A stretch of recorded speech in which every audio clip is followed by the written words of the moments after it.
we've been talking about our forecast for a slowing economy and turmoil in the world. Now, the slowing economy is no longer being a forecast, it's fact. We're seeing that around the world.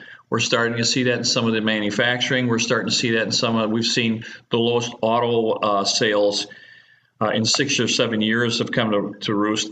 And of course, one of the great tells is the fact that oil is dropping. Oil was $77 a barrel 30 days ago. It's been dropping radically. In the last 30 days, it's dropped $15 a barrel because today closed to just a little over $62 and change. That's a demand factor. That means people aren't using it.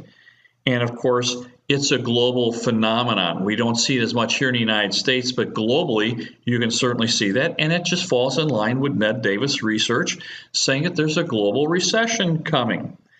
Now, what's going to happen with that? We've been talking about the fact that we have a correction and an ongoing bull market in the real estate business because we're having an asset shift from financials to real things.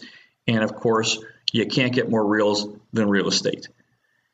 And the real estate is going to go into a correction. We've had 7 months of declining existing home sales. Right behind declining existing home sales is declining home prices. That will happen soon. That's a buying opportunity for us. So the more turmoil in the world, the better the prices get to be. And we're going to be deploying a lot of our capital during that time frame because right behind the correction becomes the explosive phase of the real estate cycle, and that's 4 or 5 years of really incredible marketplace. And that's when everybody wants to be in the real estate business, and we're looking forward to that.